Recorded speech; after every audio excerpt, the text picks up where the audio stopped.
कार्तिक माह के शुक्ल पक्ष में पड़ने वाली दूसरी एकादशी को देव उठनी एकादशी कहा जाता है।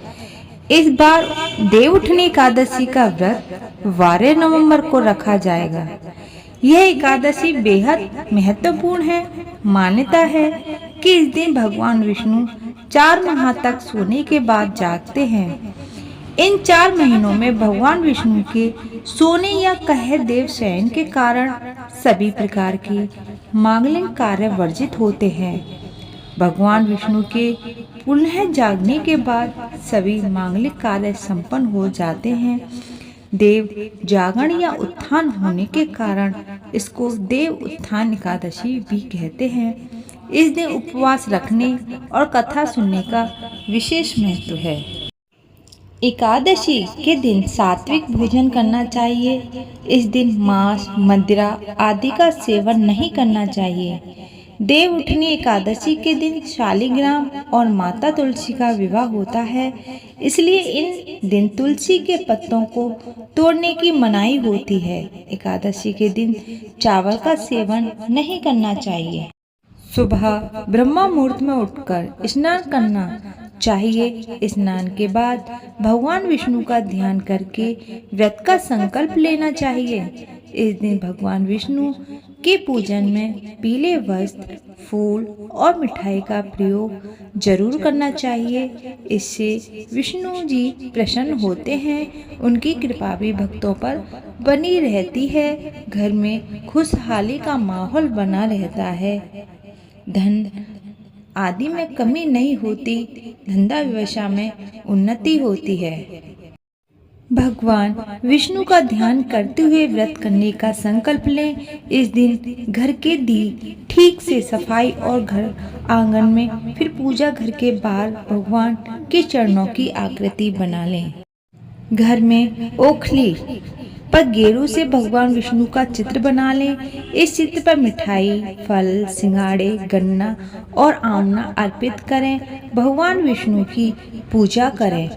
आरती करके पूजा संपन्न करें। दिवाली के तरह इस दिन भी रात को पूजा स्थल और घर के बाहर दीपक जलाने चाहिए और घर के सभी सदस्यों को भगवान विष्णु की पूजा करनी चाहिए। इसके बाद रात में भगवान विष्णु का आह्वान करके उन्हें जगाएं। शंख और घंटी बजाते हुए यह कह उठाएं, उठो देव, बैठा देवा, अंकुरिया चटकाओ देव, नहीं सूत नहीं कपास देव, उठाए कार्तिक मास। एक राजा के राज्य में सभी लोग एकादशी का व्रत रखते थे। प्रजा तथा नौकर चाकरों से लेकर पशुओं तक एकादशी के दिन अन्न ही दिया जाता था। एक दिन किसी दूसरे राज्य का एक व्यक्ति राजा के पास आकर बोला, महाराज कृपा करके मुझे नौकरी पर रख लें। तब राजा ने उसके सामने एक शर्त रखी थी, ठीक है रख लेते हैं, किंतु रोज तुम्हें खाने को सब कुछ मिलेगा पर एकादशी को अन्न नहीं मिलेगा। उस व्यक्ति ने उसमें हाँ कर ली, पर एकादशी के दिन जब उसे फलाहार का सामान दिया गया, वह राजा के सामने जाकर गिड़गिड़ाने लगा, महाराज इससे मेरा पेट नहीं भरेगा, मैं तो भूखा ही मर जाऊंगा, मुझे अन्न दो। राजा ने उसे शर्त बहुत याद दिलाई, पर वह अन्न छोड़ने को राजी नहीं हुआ। तब राजा ने उसे आटा, दाल, चावल आदि दिए। वह नित्य की तरह नदी पर पहुंचना और स्नान कर भोजन पकाने लगा। जब भोजन बन गया तो वह भगवान को बुलाने लगा, आओ भगवान भोजन तैयार है। उसके बुलाने पर पीताम्बर धारण किए भगवान चतुर्भुज रूप में आ पहुँचे तथा प्रेम से उसके साथ भोजन करने लगे। भोजन आदि करके भगवान अंतर्धान हो गए। वह अपने काम पर चला गया। 15 दिन बाद अगली एकादशी को वह राजा से कहने लगा, महाराज मुझे दुगना सामान दीजिए, उस दिन तो मैं भूखा ही रह गया। राजा ने कारण पूछा। उसने बताया कि हमारे साथ भगवान भी खाते हैं, इसलिए हम दोनों के लिए सामान पूरा नहीं होता। यह सुनकर राजा को बड़ा आश्चर्य हुआ। वह बोला, मैं नहीं मान सकता, भगवान तुम्हारे साथ खाते हैं, मैं तो इतना व्रत रखता हूँ, पूजा करता हूँ, पर भगवान मुझे कभी दर्शन ही नहीं दिए।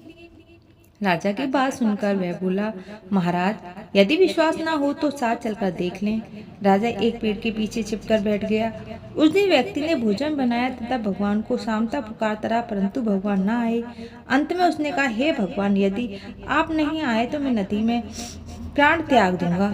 लेकिन भगवान नहीं आए, तब वह प्राण त्यागने के उद्देश्य से नदी की तरफ बढ़ा।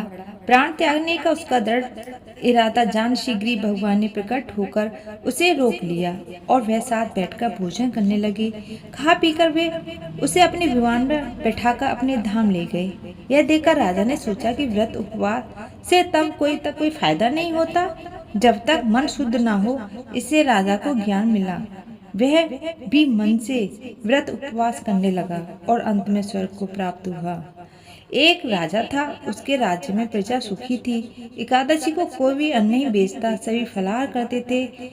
एक बार भगवान राजा की परीक्षा लेनी चाहिए। भगवान ने एक सुंदरी का रूप धारण किया तथा सड़क पर बैठ गए। तभी राजा उधर से निकला और सुंदरी को देखकर चकित रह गया।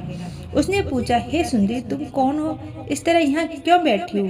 तब सुंदरी भगवान से बोले, मैं निराश्रिता हूँ, नगर में मेरा कोई जाना पहचाना नहीं है, किससे सहायता मांगूं? राजा उसके रूप पर मोहित हो गया। वह बोला, तुम मेरे महल में चलकर मेरी रानी बनकर रहो। सुंदरी बोली, मैं तुम्हारी बात मान लूंगी, पर तुम्हें राजा का अधिकार मुझे सौंपना होगा। राज्य पर मेरा पूर्ण अधिकार होगा। मैं जो भी बनाऊंगी तुम्हें खाना होगा। राजा उसके रूप पर मोहित था, अतः उसकी सभी शर्त स्वीकार कर ली। अगले दिन एकादशी थी।